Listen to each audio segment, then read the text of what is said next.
Hey guys, welcome back to the channel. Thank you for joining me once again here on my desk. I really appreciate your time. Wanted to do another video. This time is a Hot Toys figure. This is Thor from the Avengers Endgame movie.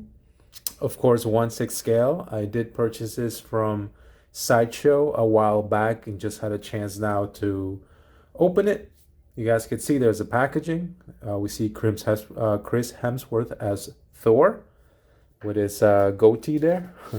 Right here on the side, more Thor branding, 1/6 collectible figure. Here's some more stuff about the figure itself, some legal stuff, and again, just Thor. I really do like the packaging. This is one of those slip-on figures. So when you pull this out, on the inside is the figure with all the accessories. I've already taken the figure out of the box, so we'll go ahead and look at the figure itself. Okay, so a quick rundown on the accessories. You guys can see this is everything that comes with the figure.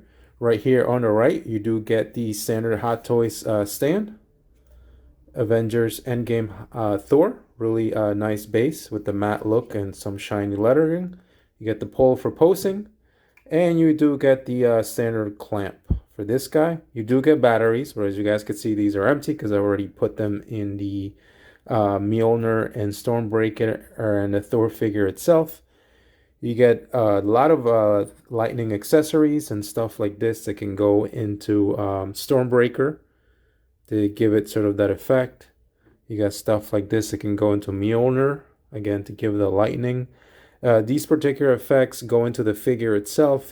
He does have a light up feature on his chest to make it seem like, again, the lightning is powering up Thor. But as you guys can see, you do get a lot of these accessories. You get 1, 2, 3, 4 pairs of hands there, and you get them in different positions. Some are sort of like grasping or reaching out. Some spread out hands here. You get your standard fist, and you also get these fist-like, but obviously you can fit the hammers through there. You also do get additional ball joints. The difference with these is you get an additional pair of these ball joints that can move. You guys can hear it there, but then you also get, not these, but you get another pair that can't move at all. So these, according to the instructions, are specifically made to be used with Stormbreaker because of the weight.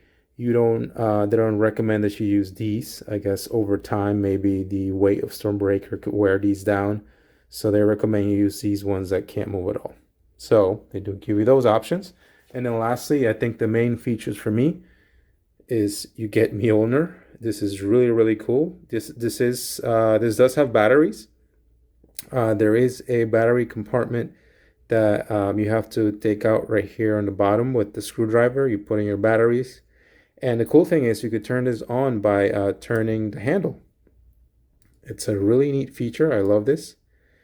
And as you guys can see, it lights up pretty bright. I love the way this looks. I think they've done a great job with Mjolnir and the light up.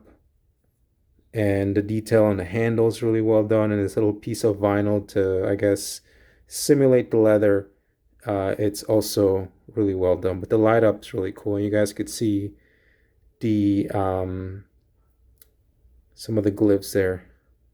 Really cool stuff. And then to turn it off, you turn the handle the other way and it turns off. And then the other main accessory is this awesome looking Stormbreaker. There you see the handle. Again, this is supposed to be Groot's arm, essentially. But a really nice wood detailing there on the handle. And some awesome detailing on, the weapon itself. Again, some lettering there. Some, dirt and worn detail there. My only complaint about this particular accessory is the fact that this part here to take out is a little hard, so I would be really careful. You don't want to damage it. But this also does have a light up, and there is a button up here that you press in, and it lights up the hammer. Again, This is really, really well done. I think they did an awesome job with the light up on Stormbreaker and Mjolnir here. Really cool.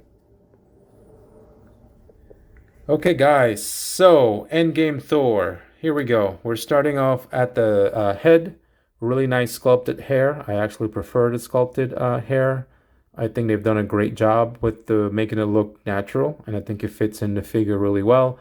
I love all the detailing, the scowl on in between the eyes, the scar there on the right eye. The facial hair is done really well. Love the detailing here on the goatee and the sides of the hair. The only issue with the head itself is because it's a sculpted, it does limit some of the articulation, and you also have to be careful to not hit this bottom portion in any parts of the body because it's very delicate. I would think it would break if you weren't careful, but you can turn his head, left and right. Just be really careful there with the goatee. And he can look up and down slightly. But I do think that for me, this is where the figure sort of comes into play. It comes together for me. And then moving on down to the rest of the figure itself, the chest, again, this is the heavy set version of Thor.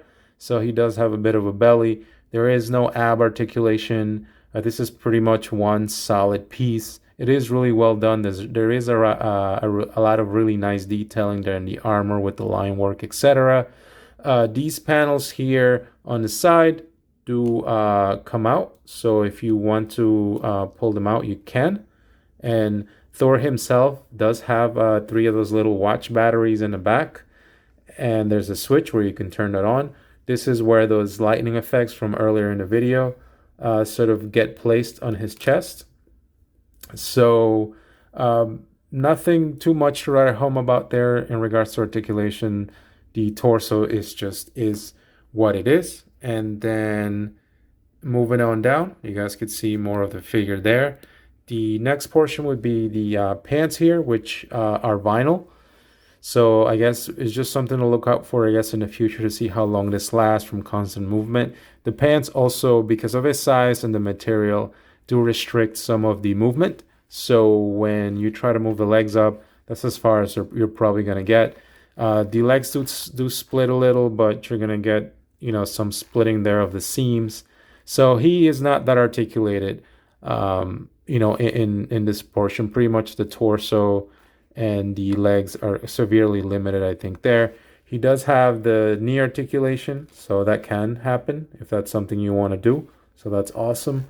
And then the boots are 2 separate pieces. So you get this part that's covering the shins, and that way you get your ankle articulation. So he can pose there. The arms themselves are made of a hard plastic, material, which does look really nice. Again, he's got this armored section here. He's got these forearm covers here, and then I've already switched out the hands for the ones that hold Mjolnir there. As far as articulation here, this can bend probably about as much as that.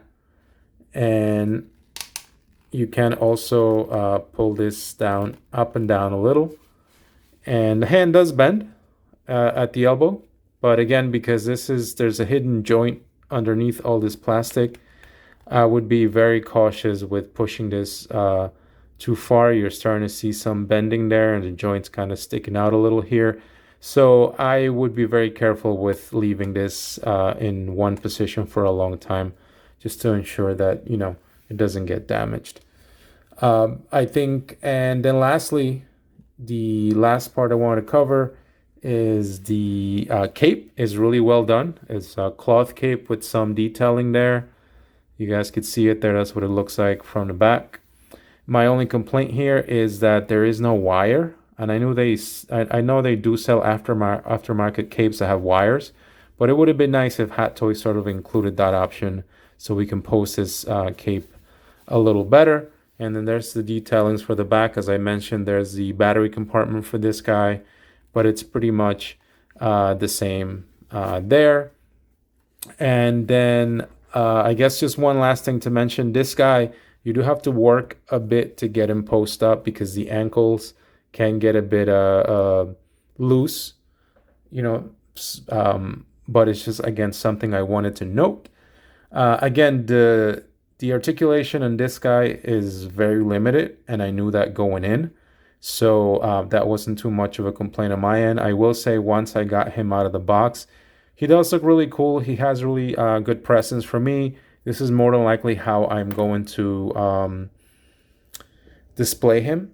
You know, he'll be holding both Stormbreaker and Mjolnir there, as you could see. And the cool thing is that, you know, these can light up. So if that's sort of one of the things you'd like to do, it's really cool that they've included that. I think in addition to the head sculpt being so on point, I think having these light up Mjolnir and Stormbreaker is what really makes this figure for me.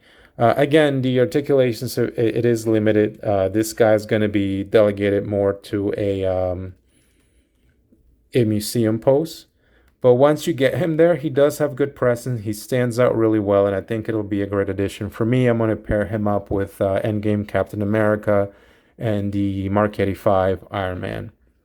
So I think once I get those three in place, that they will look really cool. But yeah, nothing much else to mention. I think it is a really cool figure. I know Sideshow is having a sale on these guys. I got mine a while back. I did get it for a lower price than retail, but you know, I know, again, Sideshow's having all these sales, so if it's something you're interested in, you can get it there. I did purchase this with my own money. So, you know, something for you to sort of think about. It is a cool figure. It is compromised in the articulation and posability, but he does have good presence. So we'll leave it at that. Thank you so much if you made it to the end of the video. I really appreciate your very valuable time. Maybe you'll watch one of my other videos. As always, if you have any questions, feel free to leave a comment. And again, thank you so much. Enjoy the rest of your day. Be safe out there. Be nice to each other. And I will see you next time.